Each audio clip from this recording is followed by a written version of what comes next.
से वायरल हुआ था। बहुत से इलेक्ट्रॉनिक न्यूज़ चैनल्स ने भी उस वीडियो को प्ले किया था।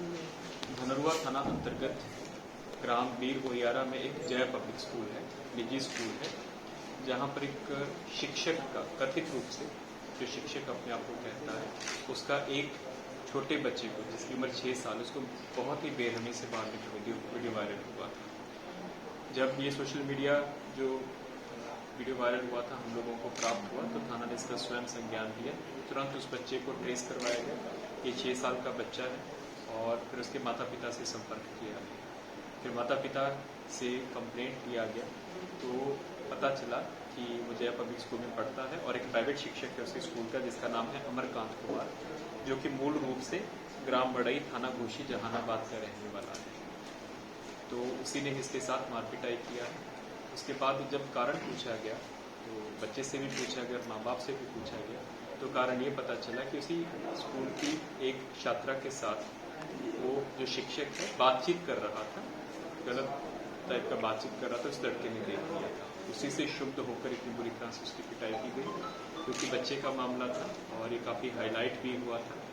राष्ट्रीय मानवाधिकार आयोग, राष्ट्रीय बाल अधिकार संरक्षण आयोग के द्वारा भी इसमें हम लोगों को पत्र प्राप्त हुआ था। तो इसको गंभीरता से देखते हुए स्पेशल टीम हम लोगों ने बनाया था और इसकी गिरफ्तारी हो गई है। जो अभियुक्त है इसका नाम अमरकांत कुमार है और इसको नालंदा में दिल्हाड़ा से पकड़ा गया है कि अपने चाचा के यहाँ पे छिपा हुआ था, तो इसकी गिरफ्तारी हुई है और इसमें यही एक अभियुक्त है और इसके ऊपर सख्त धारा जुवेनाइल जस्टिस एक्ट का भी हम लोग लगा रहे हैं और ताकि इसका बेल ना हो और माननीय न्यायालय को हम लोग विशेष अनुरोध भी करेंगे क्योंकि ये मामला बहुत ही ज्यादा है। बच्चे की मानसिक स्थिति भी खराब हुई? हाँ, बच्चे का काउंसलिंग करवाया गया है। बच्चे काफ़ी उससे ट्रॉमा में था, तो हम लोगों ने स्पेशल अनुरोध करके स्थानीय PHC के माध्यम से बच्चे को काउंसलिंग करवाया। बच्चा भी स्वस्थ है और अपने घर पर है, माँ बाप के पास। बहुत ही बर्बरतापूर्वक दो व्यक्ति जलेंद्र कुमार और उमेंद्र कुमार, उनका शवों को बिल्कुल ही काट के सरकटी लाशें, बाजू अलग, पाँव अलग, ये बहुत ही बर्बरतापूर्वक हत्या की गई थी। मामला ये है कि 4 तारीख को ये दोनों जो मृतक हैं जलेंद्र कुमार और उमेंद्र कुमार, ये लोग इन्होंने एक ज़मीन खरीदा था पिंटू कुमार नाम के व्यक्ति से, जो कि जटडुमरी गांव का रहने वाला है। ये दोनों पदारपुर गांव के रहने वाले हैं।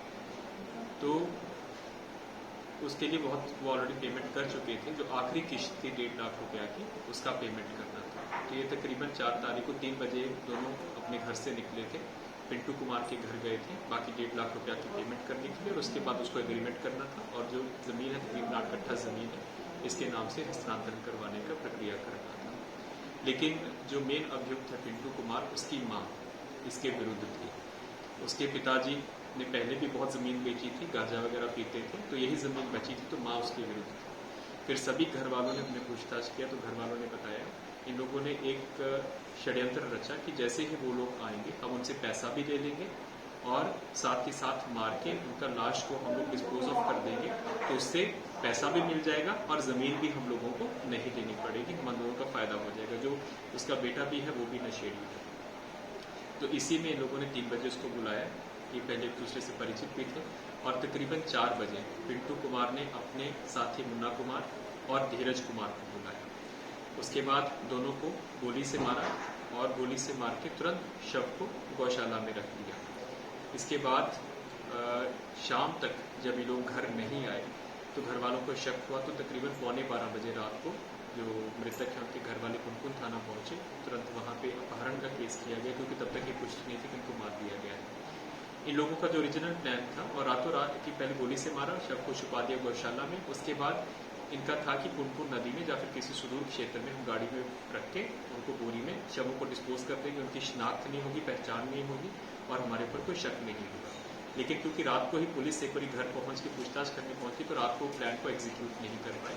लेकिन तब तक इन तीनों ने, पिंटू कुमार, मुन्ना कुमार, धीरज कुमार और उनके जो 3 सहयोगी, यानी क्योंकि अपनी माँ थी, उसकी अपनी पत्नी थी और मुन्ना कुमार का बाप था ब्रजनंदन सिंह, इन 6 के 6 लोगों ने मिलकर गौशाला में ही पहले शव का सर काटा, बाजू काटे ताकि वो बोरी में आ जाए। दोनों को अलग अलग बोरियों में बांध के भूसा के नीचे दबा दिया कि अभी पुलिस की दबिश है, जब पुलिस वहां से हटेगी तो अर्ली मॉर्निंग शव को वहां से हटा के कहीं दूर फेंक देंगे।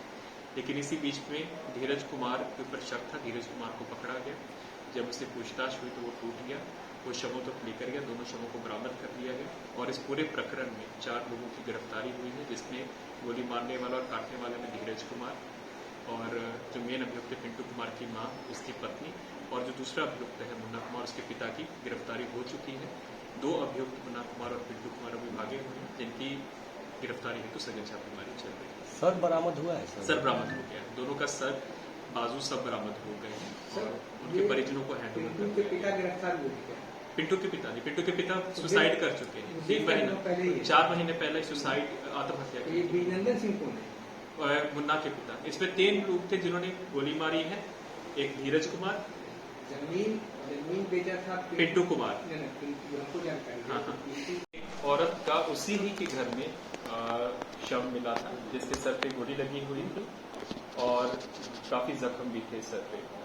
तो तुरंत पुलिस को जब सूचना हुई, पहले तो अज्ञात के ऊपर एफआईआर करवाना चाहते थे कि बाहर से कोई आदमी आया है और मेरी मां को गोली मार के चला गया। मृतिका का नाम इंदू देवी है।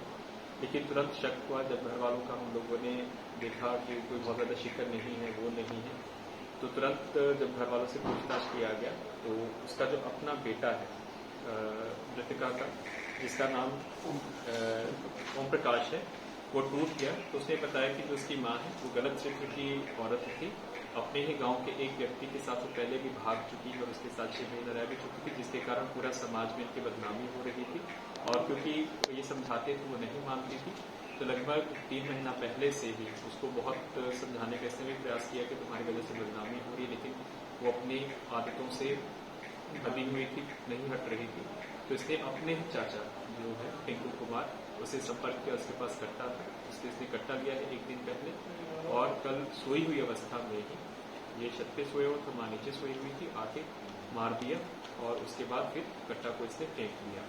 जैसे ही टूटा साथ ही साथ गिरफ्तारी हुई है इसकी भी, और पिंटू कुमार जिससे उसको कट्टा दिया उसका अपना चाचा लगता है, दोनों को गिरफ्तार कर लिया गया और उनको न्यायिक हिरासत में दोनों अरेस्ट कोई इसके हस्बैंड नहीं है, जिंदा है कि मर गया? नहीं, हस्बैंड है, लेकिन हस्बैंड क्राइम इन्वॉल्व है। सर उसमें क्या हुआ है? रूपसपुर मामले में, रूपसपुर वाले में मामले में भी मामला आ रहा है माई बेटा का। देखिए उसमें हम लोग सभी पहलुओं पे हम लोग अनुसंधान कर रहे हैं, क्योंकि उसमें जो लाश मिली है अपने घर पे मिली है, कोई बाहर से उस तरह का आदमी नहीं आया है। लाइसेंस रिवॉल्वर को हम लोगों ने सीज करके एफएसएल जांच के लिए भिजवा रहे हैं और जिस चीज की संपुष्टि होगी तो उसके सर पे गोली लगी है और बहुत क्लोज रेंज से उसको मारा गया है। तभी क्योंकि घर वाले काम उसके जो काम क्रिया में लगे हुए हैं, तो एक बड़ी सघन रूप से पूछताछ करेंगे उनकी पत्नी से और उनके बेटे से, तो और उसी हिसाब से फिर प्राथमिकी भी जो दर्ज होनी है तो आगे का अनुसंधान हम लोग करेंगे, पूछताछ के बाद मामला चेक। सर वो डीवीआर कौन ले गया? डीवीआर कोई नहीं लेकर हम लोग जो गार्ड से बात की, हाँ। गार्ड ये बताया कि 9:30 बजे हम लोग गेट बंद कर 11 बजे बाद गेट बंद हो गया था। हाँ। उसके बाद कोई नहीं आया। ठीक है, 2:30 बजे तक आपका सीसीटीवी वहाँ का डीवीआर काम कर रहा था, 2:30 बजे के बाद कर दिया गया है। उसके बाद कोई रिकॉर्ड में डीवीआर में वहाँ, इसीलिए माँ बेटा से सघन पूछताछ। सर गोली उसी रिवॉल्वर से चली थी सर? इसके लिए एफएसएल जांच के लिए हम लोग भेज रहे हैं, लेकिन हम लोगों ने लाइसेंस रिवॉल्वर उसका सीज किया, वो डिक्लेयर नहीं हुआ।